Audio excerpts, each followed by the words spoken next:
The worst is the pun thing because I fucking hate puns. Oh, I'm sorry. Did I break your concentration? Somewhere between science and superstition.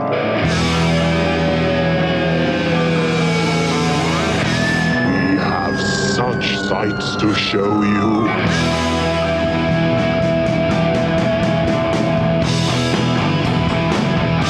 Strange Eons. Welcome to Strange Eons Radio. That is Eric over there. Hello. That is Vanessa over there. Hello. And I am Kelly. Let me entertain the masses by double checking our camera. Oh, Oh. Because it's been a little while. perhaps we're recording. Okay. If you heard a couple episodes ago, we were testing new microphones, and it didn't really work out very well. Yeah. But that is because we did not do a full test of the microphones beforehand. We are recording again with those microphones and our full microphones, and we'll see which ones sound better. That's what we are up to. Because otherwise, I would really love to get all this stuff off of the table and make my house look a little more like a house than a recording studio. Recording studio, yeah. I mean, how cool is it though? To like people come in and go, "Wow, what is this? Oh, you have a podcast? You have Come a on. podcast. It's true. I think It does- it's more the Do I have to listen to Listen, it?" it does Current get the donation. chicks. But what really happens is, oh, what is this? Where are we eating? It's like, oh, we can't eat there. That's my podcast table. I mean, the idea that you eat at a table. I know. Come on. I What know. year is it? This is true. This is true. How are you supposed to watch TV if you're not eating watching TV? Vanessa, I just want to publicly thank you for the amazing Jaws popcorn bucket I Of got for my course. birthday. Wow. so cool. Yeah, of That is course. insane. I don't know how you're supposed to put your hand in it. Oh, to eat the popcorn out of it? Scraping it, but that's okay. I It will looks let very- you know tonight. Oh, yes. Please. Please. Tongs. Chopsticks. Oh, jeez. You guys, I saw some pretty dang good stuff. Yeah? Yeah, and I want to Very talk cool. about it. One of them I think is going to be a shock because I know Vanessa has seen it and I don't think she probably liked it. But I saw Megan 2.0 Oh, yes. Ah, yes. and I fucking loved it. Oh. I was just like, the end credits rolled and I was like, the fuck did I just watch? This was the most bonkers movie I have ever seen. It is by no means a horror movie. Yeah, it looks- That was a big surprise to me, too. I was like, oh, this is not a horror film. It's more like cool. Terminator 2 Yeah, oh, yeah. meets Uh, the Chucky series or something like that. Yeah. But I fucking loved it. I loved the humor in it. I loved the massive left turn coming off of the first movie. And I really enjoyed absolutely everything about it. I thought it was 10 times better than the original, but it needed the original to exist. To work. It's so It's true. kind of like Yeah. Terminator to Terminator 2. Well, I still like Terminator. Oh, well, better. Terminator's a great. Terminator movie. is great. But yeah. Absolutely. But Terminator 2. But Vanessa, I Kinda am did. curious. I know you saw it, and Yeah. you can't have liked this I movie. did like it. Oh, I you thought it was did? super fun. Oh, Ah, good. Yeah, I thought very it was cool. really fun. I laughed very hard a number of times. It was really neat. I don't know. I just kept waiting for it to be a horror film, and then it just was not. It just refused. It was like science fiction thriller at best. Well, I'm still going to watch it and use it for my 100 Days of Horror. Oh, you you should. have to. Oh, You have that's to. totally fine. There's You a can pretend. sequence where there's kind of a bonding sequence between her and her creator, and then she starts singing a song my to her, and I was like, "What am I watching?" Unfortunately, it was such a bomb that Jason Blum came out publicly and said, "We made a huge mistake with this. Really? We thought we were What? trying something different and that the audience would go along with us, and they are revamping their whole idea of approaching sequels to hit movies. They're just like, we're going back to the very small budgeted films again. We took a Wow. huge risk and got slapped for it. They Halloween 3'd it. Oh. I mean, yeah, because I loved Halloween 3. Yeah, exactly. I feel like maybe they just made a mistake in making a Megan 2. Like I just feel like no one, even if it was the exact same movie again, like I don't know how many people are going to come back out for. I mean, they really liked the first one, but like I don't know, like it hit. They did a good job. Yeah. How many people went to the next Purge film? I'm sure they were all making their budgets, but That's the difference. This was like a $20 million movie or something, Oh, where the okay. first one was $10 million. okay. And so they just kind of thought, I mean, well, they we spent made it well. $800 million off the first one. We'll make $1 billion on this one. And Yeah, exactly. nope. Watch out, Superman. We're coming for Oh you. gosh. Anyhow, Megan 2.0 is streaming now. Well, speaking of funny movies, I saw Naked Gun, whatever the newest Naked Gun movie is, with Wow. Liam Neeson. Yeah. I am stunned I that the am limited stunned, time too. you have to go to see movies in the theater, and you go a lot more than most people. You still I go pick about this once one. a week. Yeah. You- Well, I mean, that is like our date night, is that we get one evening a week to do something. And so at 10, by the time we put our daughter down, it is fucking late. So there's really only one thing to do at that point. So we see movies. But I don't know. That week was very quiet. It was between that and Together. And I just wasn't really feeling seeing Together. It Sure, just yeah. wasn't appealing to me. So I was like, I'd seen a couple of ads for Naked Gun, and I thought it looked funny from the ads. I thought some of the ads were funny-ish. Yeah. No, it was.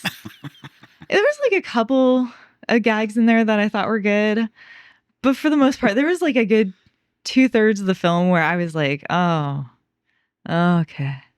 Did you enjoy Huh. the original movies, the Naked Gun film? I mean, I enjoyed them. I wouldn't say I laughed a lot, but Leslie Nelson is very funny, and it's a different era. It has a different style of humor. It's Sure. not like my favorite type of thing, but like they do it really well. And I think because it's an older movie, there's a lot more forgiveness I give it. Yeah. But some of the gags in this they just were not landing, or they were just, I don't know. They were making some weird swings in this film. And the most weird ones were the most funny, but the middling weird ones were just like, okay. Have either of you guys seen this movie?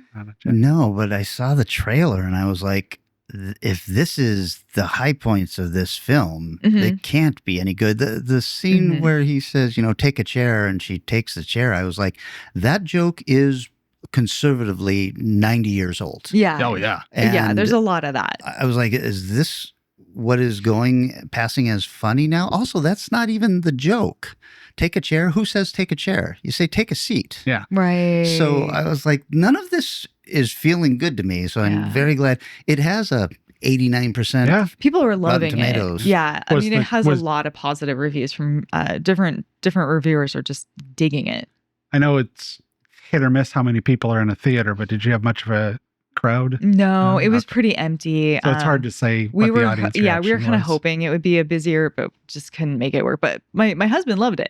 He Oh, laughed well, a lot. all right, great. So I was like, okay, well, he had a great time, but he grew up on like a lot of the more like National Lampoon stuff and Oh, he's Monty Python, not Monty Python, but more Oh, like that, American 90s stuff. Yeah. Adam Sandler. And, I mean, I Oh, think that sure. first Naked Gun movie is comedy brilliance. yeah, it's pretty Yeah. good. So, yeah. and I also know that they had interviewed, I think, I'm not sure which Zucker brother is still alive, Yeah, I don't know. but he said, I was as surprised as anybody to see a new movie come out. They didn't say a word to me. Wow. So, Well, it's the Yeah. Lonely Island guys, which again, like I really like their humor, but no.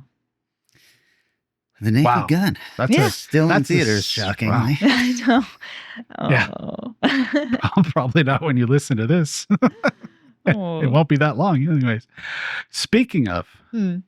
how movies keep going and going and going, Mhm. I've started the 100 Days, and as always, I start 100 off Days with of Halloween. 100 Days of Horror, Halloween. Yeah. Oh, yeah. Um, Can't just say the 100 Days. Nobody knows what the fuck that is. listeners do, Anybody on our Facebook page does. Damn assholes posting every goddamn day. Leave us alone. I always start off with the franchise, which I won't talk about at this point. But then I figured I'll fill in some of the franchises I haven't seen. Right. Mhm. So I hadn't seen. Isn't that the point that you can't have seen any of these movies, right? Right. That's the idea. Yeah, I had seen 1 through 3 of Final Destination, so I watched the last 3. Mhm. Wow, 4's a fucking mess.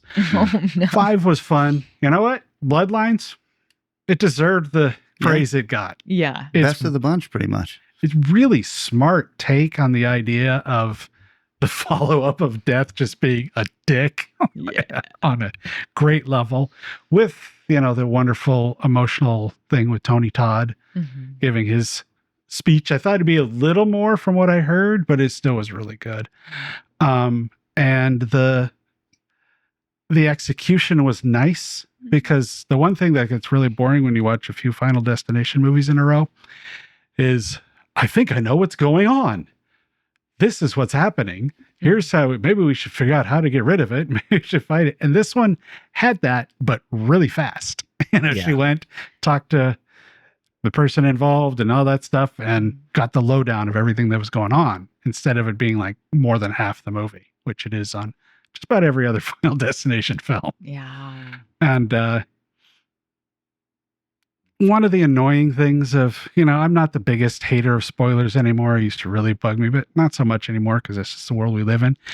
But all the GIFs people posted of the deaths on this were a little annoying. Oh, I didn't see those. I'd I seen didn't like either. 3 or 4 of them. Oh no. Like, all right. Okay. That's like the whole point. Yeah. I was mad at like the trailers, because I was like, That was like a full scene. yeah, it was a Yeah. full scene. And I Yeah. was like, are you fucking kidding me? They're like, I'm then gonna have to sit through it again. But luckily there's so many that like it was fine. It was totally fine Yeah. seeing them again. but- Especially the opening. Like, Jesus, this Yeah. one's way brutal. Oh yeah. I mean, like 4 really hurt because they leaned so hard in the CG deaths and the blood. It just looked terrible. Yeah. And now they've gotten good enough to kind of combine the two. Mm. This one had some because it had to. Yeah.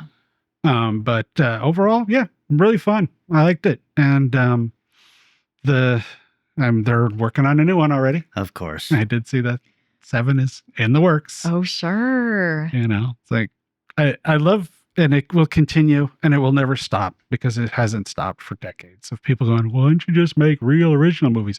Because all of us dumb horror fans go see all of the sequels. I've got to see all the Halloween movies. Yeah. Yeah. I mean, if you stop going, they'll stop being made.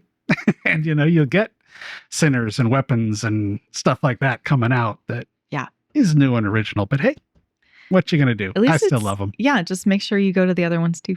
There you go. That's the solve. Go see those. The irony is not lost on me on a franchise called Final Anything, and there's 7 episodes so Yes. far. It's like, or there are a couple of lone wolves. Oh, okay. Well, they don't have to worry about like Scream trying to figure out who they can keep alive and who Right. will be in the next trailers and stuff. I just feel like death fucks up a lot.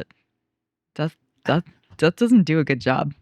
That's a very basic I thing don't it's got to know. do. Percentage-wise, Oh, there's okay. billions of people on the planet, and he's missing out on whatever. But in the last how many years has death just slipped? I mean, it's getting lazy.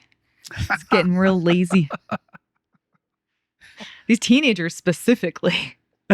You got to be on top of it. Right, that's a good point. I have been watching on MGM The Institute. I don't know know this that one. one. This is based on a Stephen King book that came out Oh. maybe 5 or 6 years ago. And so far, it's pretty true to the book. It's really good. It's about a kid who goes to bed one night and wakes up in his room, and something seems just a little off. So he goes and opens the window, and there's a wall there. And he opens his bedroom door, and he is now in the Institute. They have drugged him and recreated his room. Wow. And he is there with a number of other children who have various powers, telekinesis, yeah. stuff like that. And they are being used to do something. We're not sure exactly what yet. By the time this airs, the show will probably be over. But There's also a couple of characters in a nearby town who are kind of starting to think that something is going on at the Institute, and they want to find out what it is. And hopefully they will do it before this kid and his friends are all killed, because they go from one area of the Institute where they are tested on and they are bombarded with these various tests to kind of see how good their telepathy is or whatever. And then they are put into the back half. And we're just now realizing that the back half, all these kids are used to create like a plane crash that might be holding a person of importance or something like that. Gosh. And so, but all of this stuff takes a toll on the kids and they are killed and cremated They afterwards. bleed from their nose. They bleed from their nose, their ears, their eyes, all that stuff. And eventually their brains just turn to mush and they are killed. They're being told, of course, that once they finish this, they will be brought back to their parents and all that. But nobody has been. So it's really good. The thing that I thought was really interesting was the kid in it. In the book, I mean, Stephen King, no fear of hurting children, right? He's just like, hope you guys don't like kids. In the book, these kids are much younger than they are in the series. But the main kid in the series is supposed to be, I think, 14, and he looks like it, but he's really 18 or 19 in real life. And then I just found out he is Martin Freeman's son. The actor from The Hobbit and the Sherlock Holmes movies and stuff like that.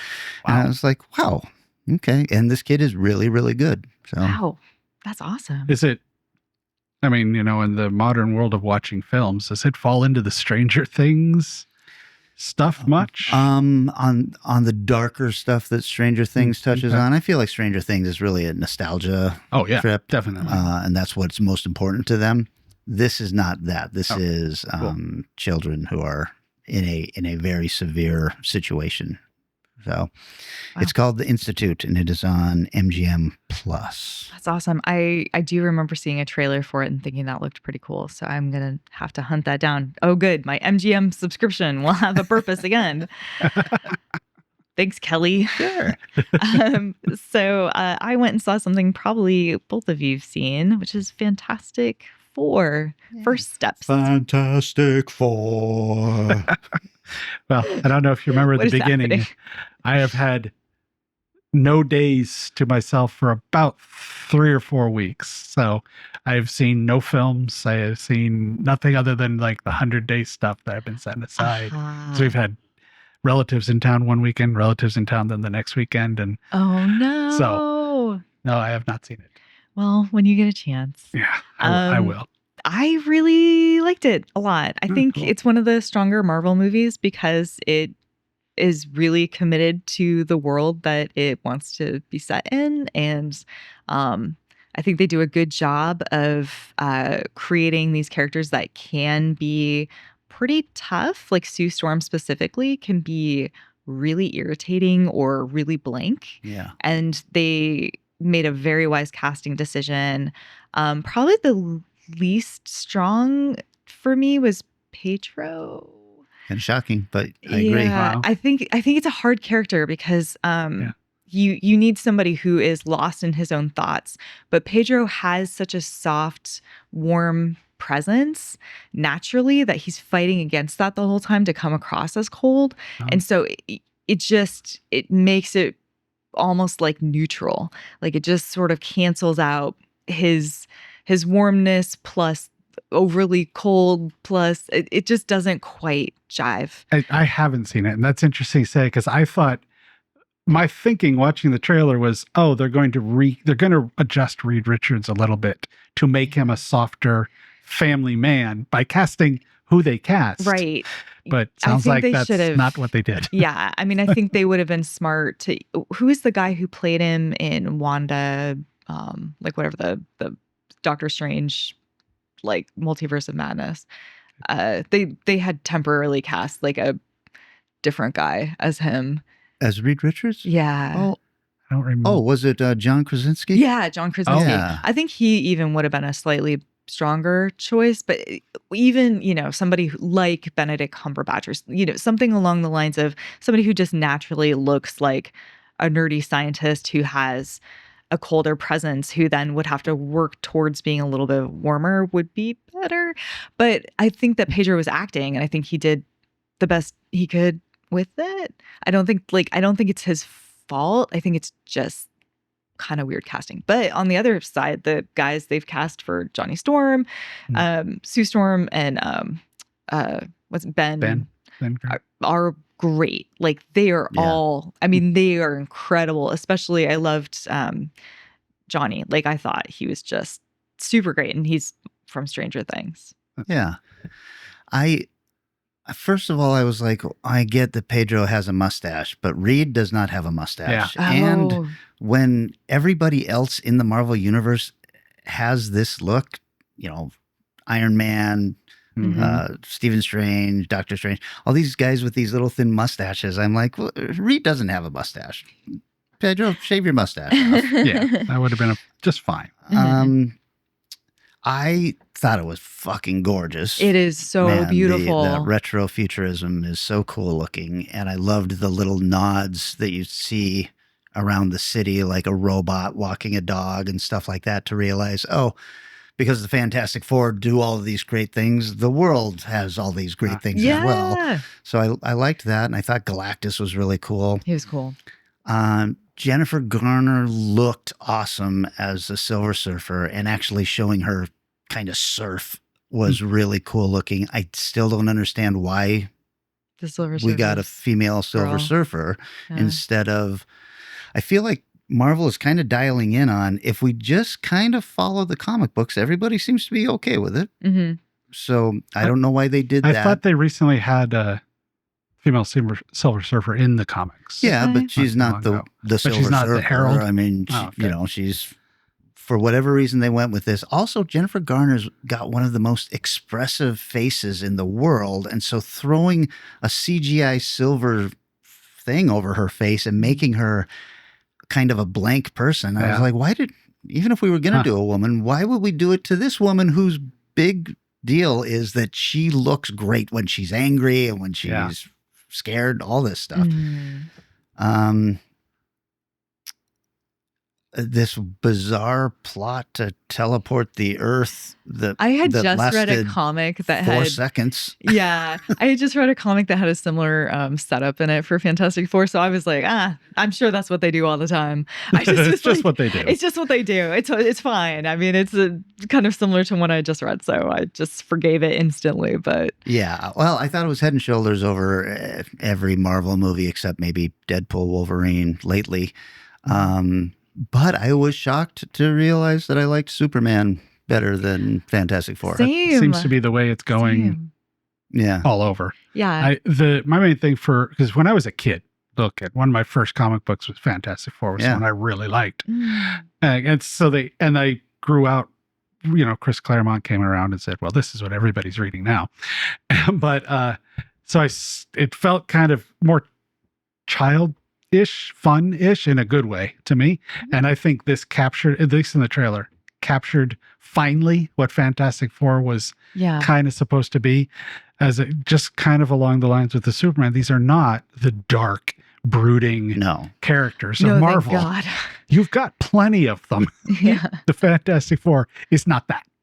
So at least visually, it looks like they captured that they also very well. Really captured the feeling that this is a family. Oh, good. And, you know, they all love each other very much. And I thought Johnny was, you know, he's in every movie, he's the hothead, you know, and he's impulsive. And he is in this too, but he's also really smart in this. Yeah. I loved that. I love that everyone is smart. Everyone went to space because they were very smart. Right. That's so good. What an idea. As opposed to Ben Grimm always being sort of a lunkhead. Yeah. No, he's like, they let him be really clever as well. Yeah. He's great. And his whole thing is always, you know, poor me, I look like a monster. Yeah. And they did one scene of this that was literally just a glance of him looking at a person, but then seeing a reflection of him in a window and going, I'm not going to talk to this person. And I was like, that's all we need. We get it. He's really bummed about how he looks. Yeah, we don't have to spend the whole movie on it. Right. And otherwise, he's fucking great. He's so lovable. And the kids love him and this and everything. And he loves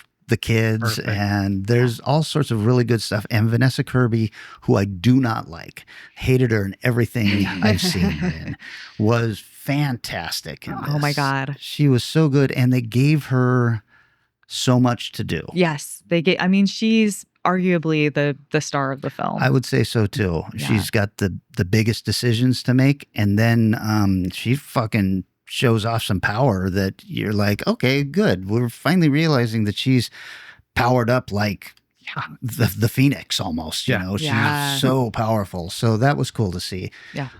Really excited to see where they go next with this.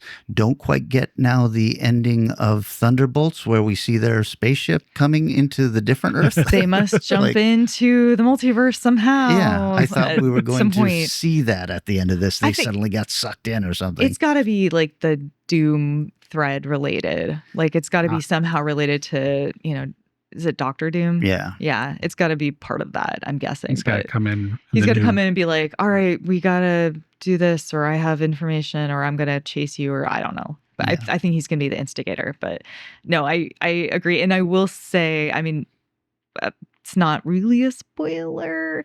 There's pregnancy in this. They have a very good childbirth scene. Yeah. I was like, yeah, that's a little bit what it feels like. A little bit. It feels about, yeah, that's fair.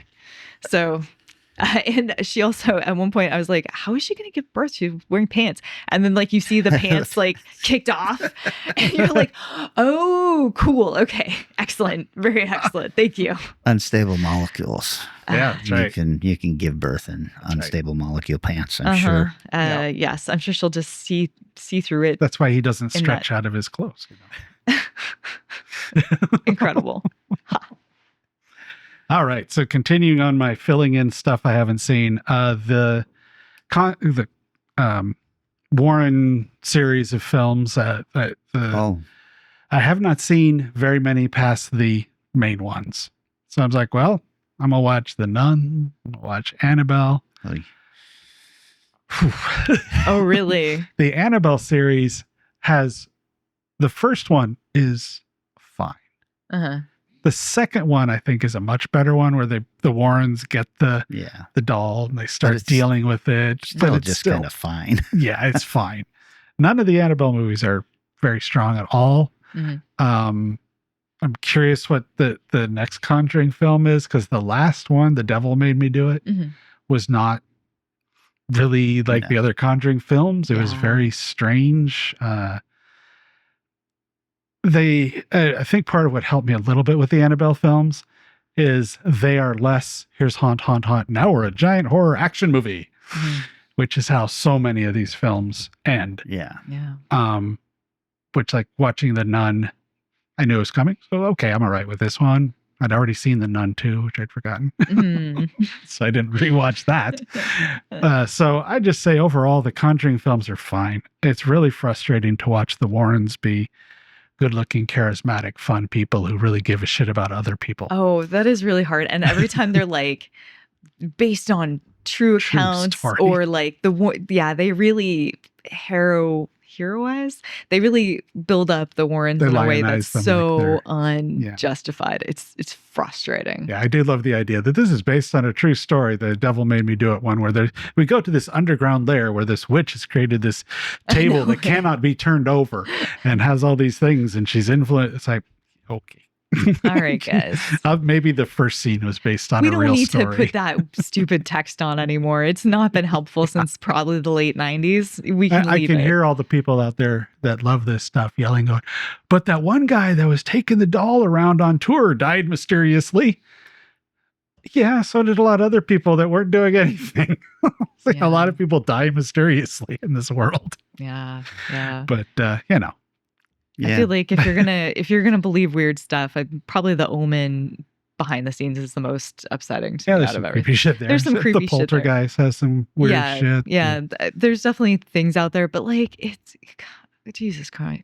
Like we all know they're frauds. It's fine. Yeah. We can be okay with it just being bullshit. It's Yeah. fine. Not everything in the world has to be 100% true all the time. Yep. Based on the Warren books. Let's say that. Yeah, exactly. That's a true story. Warren Based on Files. Warren's accounts. I think they call it based on the Warren Files. Do they? Yeah. They So the next Conjuring film, which is the last, is the last. Do you think the actors last are just with over it? Patrick Oh, and okay. Vera. Mm. I'm sure he'll get his underage assistant that he then has the affair that's with. right. So- Oh, Sure yeah, they'll for bring sure. that in. Yeah. That'll fit right in with the hero guy couple they've created. Oh. So that was Annabelle and the Nun. kind of or- the Conjuring season. Kind of the Conjuring Conjuring universe. universe, Oh, yeah. I kind of wish you could like go to Halloween Horror Nights because they have like a exhibit that's just what is that company? I'm forgetting it now. But the Is that Blumhouse? It's Blumhouse, Oh, yeah. the It's like Blumhouse. it'll be like 4 of the Blumhouse films or whatever Oh, you cool. walk through it. So yeah. See, feel I like don't, that'd be the perfect thing is for that you. I think they've got some great scares. Yeah. The Conjuring, the first one, that clap on the side of it is just one of the great film It's good. scares. Yeah. And the first halves of almost all of them, I Yeah. really enjoy. Yeah. But then they turn into these circus cartoony things. I was like, yeah. okay. But yeah, I think I think a horror stuff of them sounds quite entertaining. I think you would dig it. I think you'd dig it. You know, you talk about that they turn into action movies. Just jumping back to Fantastic Four and Superman, and people are saying that, you know, they've reinvented the superhero movie, and that's why these movies are doing so much better than the other ones. And I'm like, are they really? It's still, it seems to always end up in a world-ending Yeah. event that they have to prevent. And I'm Yeah. like, I'd love to see some of these superhero movies get a little smaller. I hope you'll get that with the next Spider-Man movie. Yeah, except the last Spider-Man movie was a world-ending no, event. the last one was That was a huge. big one, Like, yeah. This is not All a the Spider-Man spiders? No, story. 100%. No, that was crazy. But I'm hoping since we ended in the way we Maybe- did, that it Yeah. will go back to being small stories. Or like the Spider-Man cartoon was pretty good for that too. Yeah. For the Just like spider, neighborhood. Are they doing a noir issues. spider?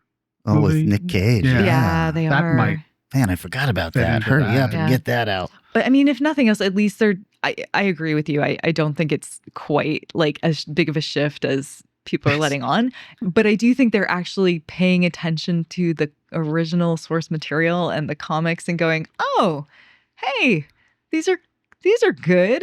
Yeah. There's some good ideas in here. Man, Superman is a good guy. Well, shoot.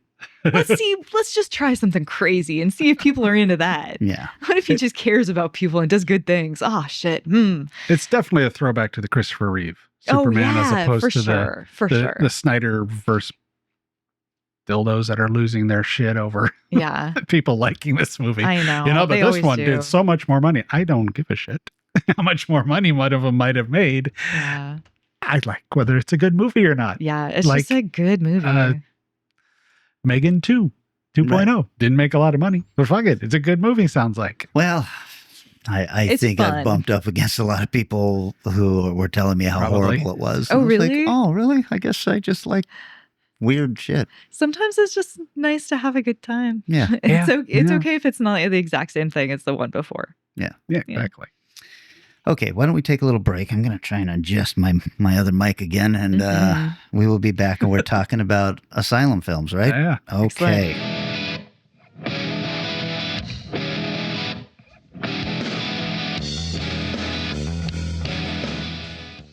The quest for the newest fruit roll-ups continues. Finally, Stimpy! It is ours! Don't you know what that means? A creation of my very own, made from my stinky sweat socks! He's gone mad! No, Ren! Yes! Yes! Look what you've done! My plan's ruined! You idiots! It's new Nickelodeon Peel-Outs, Ram, Stimpy, Doug, and more. Nickelodeon characters now on fruit roll-ups. What fun fruit roll-ups will we roll out with next?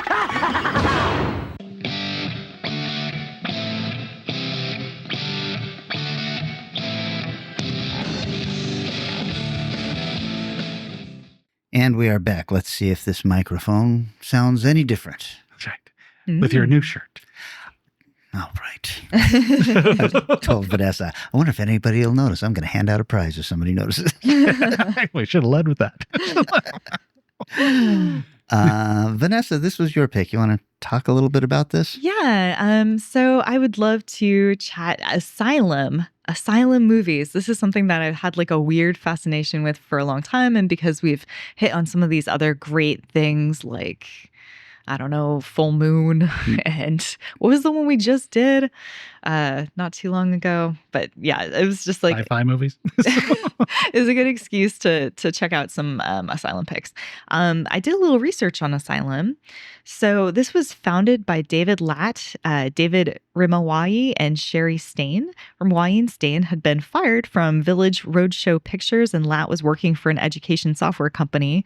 And they, Latt and Rimawi had previously worked together in the 1992 film Sorority House Party. So they got together with Stain and launched Asylum as a film distribution company. Asylum's first release was Belly Fruit in 1999, a comedy drama about a teen pregnancy. The company's initial goal was to distribute low-budget drama films like Belly Fruit to video rental chains like Blockbuster and Hollywood Video, but their approach changed in early 2000s as video rental chains were more interested in direct-to-video horror films. So they kind of struggled to break into the market, especially against companies like Lionsgate, and would routinely offer filmmakers way more money. So they changed their business model in 2002 with a focus on in-house productions. Their goal was to produce one film per month starting in 2002, and they began with the crime thriller King of the Ants. Asylum's first hit film was Vampires vs. Zombies in 2004, where a poster had a striking resemblance to Freddy versus Jason's poster, which came out the year before. Film International writer Wheeler Winston Dixon describes Vampires vs. Zombies as Asylum's first mockbuster. Around that same time, Latt began working on the adaptation of the 1898 novel The World of Worlds, but discovered that Steven Spielberg was working on the film adaptation of the novel, so he prepared to end production until Blockbuster ordered 100,000 copies of the film. Holy shit. So he released H.G. Wells's War of the Worlds on June 28th, 2005, a day before Spielberg's film came out. Emboldened by the success of War of the Worlds, Asylum started producing low-budget films to capitalize on popular, similar major film studio titles. In 2008, Asylum increased their meager production budget and partnered with Sci-Fi. Currently, they focus on digital distribution. Their biggest success came in 2014 with Sharknado, which went viral. It spawned 5 sequels and eventually led to getting Z Nation, which was a ripoff of Walking Dead. And they finally scrapped that after 5 seasons because it became too costly. We all know about Z Nation because it's shot locally in Washington. But the company is going strong today. So that is Asylum. That is crazy. I didn't realize that they had been around that long. Yeah, and I didn't realize that they had so many twists and turns where like Belly Fruit as their first film is to pivot from that to then horror to then mockbusters. I mean, if King of the Ants had been huge, they would have been a really different. Yeah. That's it's a good pretty movie. good film. Yeah. And it's definitely not like when you think Asylum, it's not that. It is I had definitely not never that. heard of it before, so I was just like, It's Stuart Gordon. Stuart Gordon, yeah. Oh, yeah. I saw the poster and I was like, is this about giant ants? No. And I was like, oh no, this is not at all about giant ants. So, you want to start us off then? yeah, let's go ahead and start off. Okay. I'm going to go with 2022's film, The Four Horsemen of the Apocalypse. We're seeing a variety of natural disasters around the globe. 9.0 earthquake and tsunami. The frequency and severity of these disasters are increasing. They are originating from a location near you.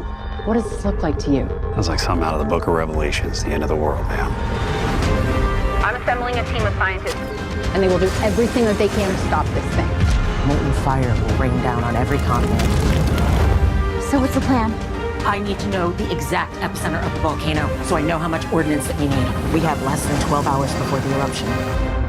Something evil. Look. Run!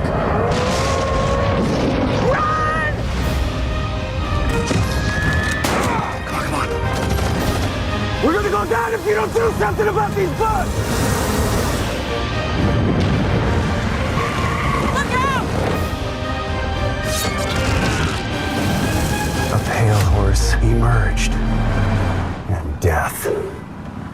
Rider.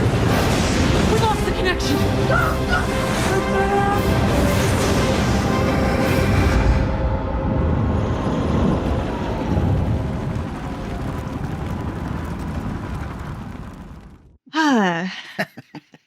Box office budget unknown. Directed by Joff Mead, who has 4 credits, including Asteroidageddon, Amityville Haunting, and DC Down. Mostly an actor, he has 74 credits, mostly background and smaller roles. He wrote that with Joe Roach, who has 16 credits, mostly Asylum stuff. He is also an actor. And Laura Pritchard, who has 36 acting credits. And 7 writing credits, all Asylum stuff. So, a bunch of actors get together in a room and make a movie. Starring some more actors. Ari Thompson, 14 credits, including Keeping Up with the Joneses, Dr. Death, and The Wrong Valentine. Eric St. John, 42 credits, including Dark Gospels and Isle of the Dead. And some other people you would not recognize ever. The story is, we're starting off with the world already in chaos, various natural disasters globally, which all seem to be linked to a spot in Brazil. There are some soldiers, and Major Jones, in charge of them, are signed by a general somewhere off screen who's watching remotely to go to this lake. They are also teamed up with 3 scientists, a meteorologist, a volcanologist, and a mycologist to figure out what is happening and stop it before the world ends. The area is experiencing guerrilla warfare, so they need to be careful. It's also experiencing quakes and lightning storms and locusts. Oh, and 4 horsemen, which are kind of around randomly, and no one reacts to them showing up and like standing there on the hillside and having like loud, booming horse sounds. One of the soldiers starts acting really weird, then turns very aggressive and tries to kill somebody. It's discovered that a strange plant near the lake in Brazil is releasing a toxin in the air, which can only be eradicated with oxygen. Okay. Well, that's going to be hard to come by. This is the level of writing we are dealing with. There is a lot of this. I'm like, wait, what now? Excuse me. Okay. They pinpoint all of this to the lake and realize that everything is connected to it globally. The only solution, blow up the lake. Right as they're about to drop a bomb on the lake, the major goes crazy from the spores and sees the 4 horsemen in the clouds and starts talking about them. Is it the spores or are they really there? I'll leave it to your imagination to how this film ends. This film has like 4 sentences in it that people say over and over again in different ways. It is boring as hell. I don't know why they need to blow up one lake to save the entire world, and like they don't have enough time to do anything else. All they can do is blow up this lake and it's going to fix everything. I'm like, I don't get any of the science that they are trying to use in this. Half the characters, they're just like 2 of the scientists, they just leave on the side of the road for half this movie. It sucks. I'm like, okay, I guess you guys aren't important. There's so much saying and not showing. The budget is weird because they use a bunch of things to like blow up buildings and have huge storms and have all these crazy things happening. But then like they couldn't hire more army guys. So at one point they go to this abandoned, well, it's supposed to be an army base, and they're like, no one's here. Weird. And then never discuss it. Or like one of the scientists goes into a room, like a closet, to do some experiments, and they will not show him. And like one of the other scientists knocks on the door and is like, and they're like, oh, you can't go in there because you're not wearing a mask. And she's like, oh, no, I'm not going to. I'll just talk to him through the door. I'm like, you couldn't get some beakers? What is the deal? I really wanted to watch this film because I wanted to see how they would battle the 4 horsemen. This did not happen. Shockingly, there was a lack of horsemen over the use of locusts and armies and God in general. The ending is a huge disappointment. But you do get to watch the 4 horsemen kind of ride off into the sunset and just sort of give up because their special lake plan fell apart. It's very religious. Like, it feels like a Christian propaganda film. They're constantly doing weird stuff like, Major, are you a man of God? Yes. Good. We're going to need that. And then they like randomly keep quoting the Bible. When the major's about to seemingly die, the scientist lady asks for his favorite memory, and he talks about going to church with his mom and her not scolding him for knocking something over. And it is the most mundane, bland ass favorite memory I've ever heard in my entire life. This Mid is rant. That was rough. this is free on Prime. Watch the trailer, you'll get the gist. There's really not that much trivia. There was a previous film in 1962 that looks a lot better with the same title. And the tagline is "The end is here." That's what I got. Well, great. I didn't even see this one pop up in my list of trying to find a movie for this. I found it on the YouTube Asylum channel. Oh. I went through the apocalypse section and I was like, oh, okay, this one looks interesting. Like the trailer looked, I was like, oh, you know, like nowadays it's easier to make lower budget films because you have drones, you have like, they have their library of CGI. I thought maybe the bar would be easier to reach, but I was sorely disappointed in my pick. Wow. There's no Sharknado. There was no Sharknado. Yeah. What? There you go. Yeah, okay. Eric, if you don't mind, I'll go next. Dive in. Okay. 5 minutes on the buzzer. I picked from 2021, Aquarium of the Dead. The Shining Sea Aquarium. I'm checking to make sure that all of those medications that you received from our facility were destroyed. Yeah, I handled it myself. 100 micrograms now! Here! We had an animal that had a severe adverse reaction to the dosage. You're saying this was an octopus? Something is up with the animals. We may have a viral outbreak on our hands. Go! But we need to get out of here. Would you stop? What was that? They're trying to compromise the tank. Run! I'm calling 911 now. Lockdown, what do you mean? We're stuck here?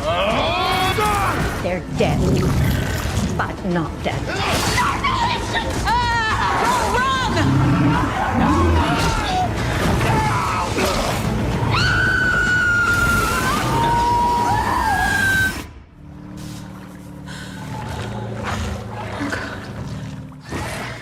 Directed by Glenn Miller, who directed Zombies, Zombies 2, Top Gunner, Danger Zone, and Death Aquarium. He directed a movie called Death Aquarium after directing a movie called Aquarium of the Dead. Excellent. Wow. He's got a real pigeonhole. Yeah. This was written by a couple of guys. Mark Gottlieb, who wrote Super Volcano, Ape versus Mecha Ape, Snow White and the Seven Samurai, Oh my God. and Mouse of Horrors. And also written by Michael Varadi, who wrote Codename Dynastud, Nightmare House, and Hornet, which is the Bumblebee ripoff. Starring, believe it or not, Vivica A. Fox, who has 261 credits. The Wrong Wedding Planner, The Wrong Stepfather, The Wrong Cheerleader Coach. These three movies are not connected. Oh my God. She does not play the same character, and they're not written or directed. I was like, what? I have to talk about that. Oh my God. Also in this is Eva Seja, who has 86 credits, including Titanic 666, American Bigfoot, and Hell Past Nightmare. And also DC Douglas, who has 353 credits, including Isle of the Dead, Ribbons, and 31 episodes of Ultraman. Ooh, there you go. Okay, guys, I really could have picked a better film. This is a pretty low rating on Rotten Tomatoes, but I like the idea. What I didn't realize is this is the third film in a series that started with a movie called Zombies, which was about a zombie outbreak in a zoo that turns all of the animals into undead zoo animals. And it should be noted that about 15 years ago, I had this exact same idea with this exact same title, and I pitched it to a couple of folks who shot it down immediately. I don't know if it made its way to Asylum somehow. Weird. Or if it's just in the zeitgeist and I had a brilliant idea and somebody else had the same one. Wow. Anyway, Zombies came out, did good enough for Asylum to get at least one sequel, Zombies 2, and then this sidequill, I guess. It also drops a few hints that it is taking place in the Sharknado universe, but then I was like, I don't know, maybe there is a Asylum cinematic universe and these are all related. I wondered the same thing. Oh, God. This is the same idea as Zombies, only it takes place in an aquarium. And it ties back to the Zombies movie with Zombies with a particular character, but I didn't know that. But I am a pretty smart cookie, and I was able to follow this movie without having seen the first two. It starts at the Shining Sea Aquarium, where a couple of workers are doing a regular checkup on the resident octopus, but the octopus goes into cardiac arrest from the procedure and seemingly dies, then suddenly reanimates, attacks, and kills the workers and escapes into the ducts. Oh my God. Coincidentally, at this time, one of the scientists at the aquarium, Miranda, receives a transmission from the zoo warning her to dispose of any epinephrine the aquarium has received. Her colleague, Daniel, assures her that he took care of the disposal. And I think this is what happened in the Zombies movie, the epinephrine. Foreshadow? So Miranda meets with the local senator who's there with his assistant, and they are touring the facilities because he's going to secure additional funds for them. But of course, everything falls apart when it becomes clear that the octopus slime has somehow contaminated the rest of the animals in the aquarium, who then all shatter their tanks to escape. I didn't realize octopuses created slime, but yeah, it's new on me. The movie then becomes a mishmash of every zombie movie / Jaws ripoff. The various people in the aquarium, which seems to just be workers, and the senator and his aide are trying to avoid the zombies, and they keep coming up against zombified alligators, walruses, and a bunch of undead spider crabs that are actually pretty fucking great. It does seem like this aquarium has way more types of animals in it than it should, but we don't get to see anything cool like a fucking shark or a dolphin. That would have been awesome to see. People are dying left and right. We find out, of course, that Daniel, who was supposed to get rid of the epinephrine, did not do that. And it was somehow, not exactly sure, part of a deal he made with the senator. Doesn't make a lot of sense, but what did I expect? Oh, wow. I had a pretty good movie with this. I had a pretty good time with this movie. Vivica A. Fox is the name actor, and she is by no means the best actor. No, sure. Not unusual. She flubs her lines a couple of times, and they use those takes. I don't understand if they just didn't do more than one take on these things. All of her scenes take place in one room. She is locked in, and I'm like, oh, they had her for one day. Yeah. Yeah. Yeah, that tracks. The aquarium, though, is really cool looking. And there's lots of shots of them walking by, huge tanks of fish and beautiful scenery. And I'm like, this adds a lot of production value. The effects are the horrible type of plug-in effects that they have where you see an alligator walking towards them. And then in a completely different scene, that same alligator walking towards somebody else and shit like that. Holy hell. Tagline, don't touch the glass. Should it be like, don't knock on the glass or something? Not a lot of trivia, as you might expect from Asylum. I mean, are you going to be surprised that something that looks like this costs so little, or that it was shot in only 6 days? No. I do have a couple of interesting quotes. Lloyd Farley at Collider called it, quote, one of the most enjoyable animal attack movies ever made. Wow. I think that's stretching it a little bit. Paul Mount at Starburst scored it a 3 out of 5 and said, quote, it's unlikely to make you throw up after you've digested it all, unquote. Huh. Certainly faint praise. And Phil Wheat at Nerdly said, if you liked either of Glenn Miller's zoological zombie films, you'll enjoy this one too, which that is the best praise you can give it. I think that's probably true. Yeah. It was called Aquarium of the Dead. Wow. Oh. Here's my problem. I just went and as soon as you decided this was going to be the thing, I was like 10 best Asylum flicks. And this showed up in one of them. Oh. But then when I looked at it, it had like a 23%. Oh, no. Woohoo. Oh. So, yeah. Yeah. I kept looking up like the 10 best and then just being like, I don't know. They were just random. They just didn't seem quite right. So there's a lot of random movies when you're looking at Transmorphers and Top Gunner. Right. Exactly. Right. I should have done Top Gunner, Danger Zone. At least the title's awesome. Eric, you want to wrap this up? I will. 5 minutes. With 2015's Flight World War II. Ladies and gentlemen, we have reached our cruising altitude. Forecast calls for clear skies, so sit back and enjoy your ride. Something up over there? You seeing this? Think we can fly around it? That's not a storm. I think I can go straight through.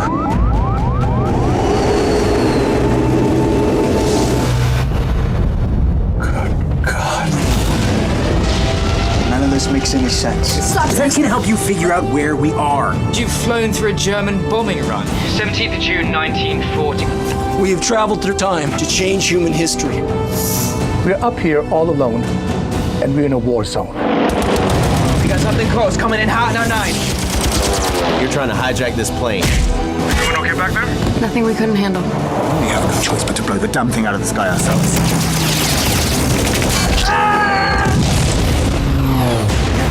Really is World War II. 2,000 feet! We're 1,000!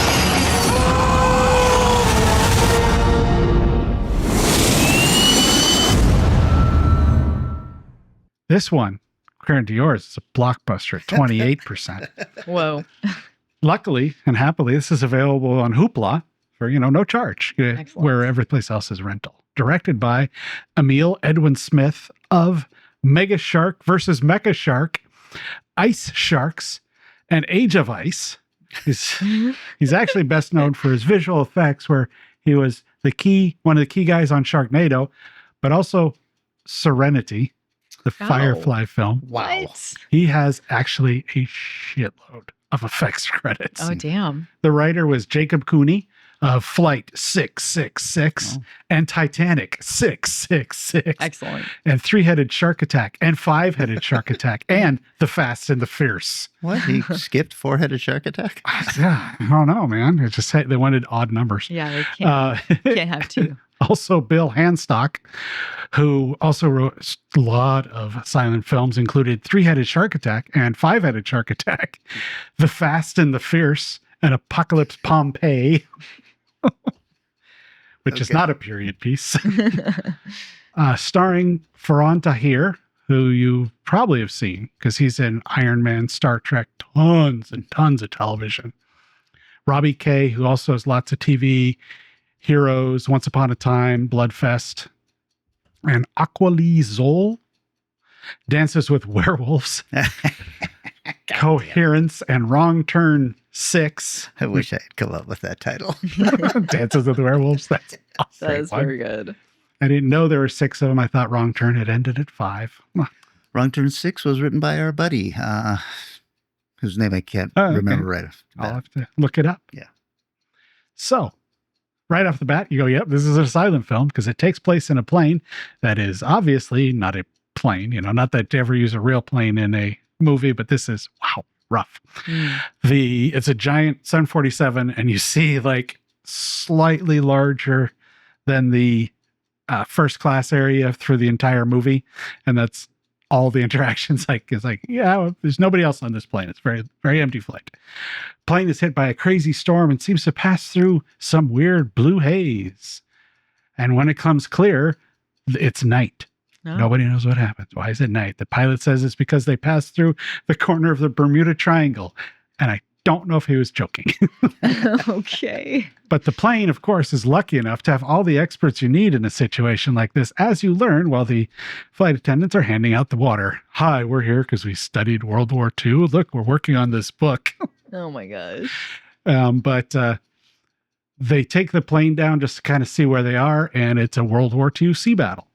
Oh. And decently rendered, although very short. It was not there long, but it was done all right. The 2 experts kind of figure it out, and of course, one grumpy guy overhears them. In the most unrealistic part of the show, man sitting in front of 2 people quietly talking on an airplane and overhearing everything they're saying.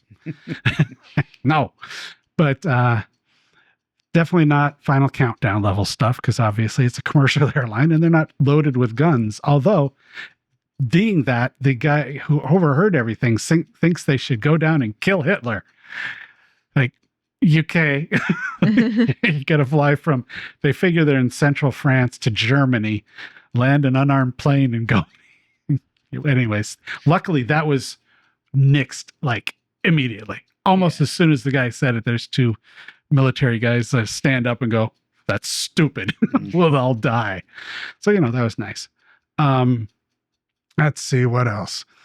No logic, no reality, but I gotta tell you, absolutely entertaining. Oh, really? I enjoyed the shit out of this stupid movie. It was so fun to watch. It makes no sense in a logical way. But interestingly, the biggest criticism in, the IMDb stuff was, well, this kind of plane didn't exist until this time, and a 750 or a 757 has a maximum speed of 659 miles an hour, while the planes they're flying can at least maybe hit 560, so they could easily outrun and shit like that. But there's a point in the movie where they figure out what's going on that nixes everything as far as what you could say about, well, that didn't exist at that time. No. Which is a surprisingly smart move for an Asylum film. No kidding. But this is really just largely because of Ferran and Aquila. Ferran's a great performance in this film. He's got gravitas as the captain. It works mostly. They do incredibly stupid things, but it's an Asylum film. I didn't go in there going that this is all going to connect and logic will work. And so I actually really enjoyed it. This might be one of the best Asylum films I've watched.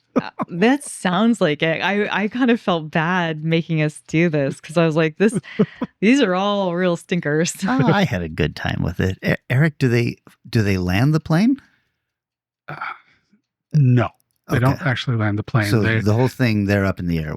They do communicate with a soldier on the ground. There's they go back in time, and the only thing working is what would work. Right. Like the radar works and the radio works. Okay. So that becomes very important, the radar and things like that. And the premise, is silly and ridiculous, but they actually connect the dots much better than a lot of Asylum films where you're like, okay, this probably wouldn't work, but in the context of a film, sure, why not? Context of a film where you traveled through time by flying through a storm cloud. At the edge of the Bermuda Triangle, but then land over France somewhere. Yeah, that's what I thought. Where's the Bermuda Triangle? That's why I thought that must be like a joke. I don't know. It disappeared sometime in the late 90s, I think, or late 80s. They just stopped talking about the Bermuda Triangle, it seemed. Yeah, I remember hearing it being a big deal when I was a kid. Oh, yeah. Yeah, it was. Man. But that's in just below Florida, I believe. Yeah. Oh, okay. So, interesting. Okay. Well, I guess then, Eric, you're up. I've got the next one. Uh-oh, Kelly. Damn. We're going to watch another Asylum. Oh, please. You know how we did the sci-fi decades? Guess what? No. I want to do movies that have a number in the title. However, that number can't be the sequel number. Ah, okay. So you could do Friday the 13th, but not Friday the 13th. You could do any of the Friday the 13th movies as long as it's got 13. Like, you couldn't do... Freddy versus Jason. Yeah, you couldn't do Freddy versus Jason because it has no number in the title. Aha. Gotcha. Yeah, okay. Right. You could do 2001 because it's a number in the title. 2010. You can do those kind of things. Cool. I like it. 3 Days of the Condor. The Fourth Victim. Oh, I'm really excited about this. This is going to be a really fun challenge. Yeah. So that's what we're going to do next week. Okay, then. That means that we're at the end of the episode, guys. We fucking made it somehow. Woo! Let's hope these microphones work this time. I've got, one of the things you always throw to me about where to sign up. I've been working on our website. Oh. It's working a little bit better. So you can go there for Make Us a Pizza is the one that's on the homepage. But if you go to support us, you got the Make a Pizza and you got the PayPal. Buy us a pizza. Yeah. Yeah, make us a pizza. Hey, why not?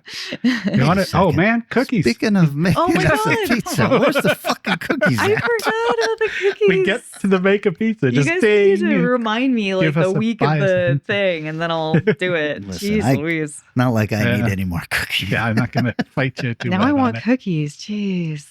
But so it's up a little bit better. I've got an experimental email on there see if it works through the website. So questions@strangeeonsradio.com. If you want to send that, I'll hopefully remember to check it because I haven't figured out yet how to forward it out of the site to something that I easily check all the time. But listen, nobody knows how to do that, Eric.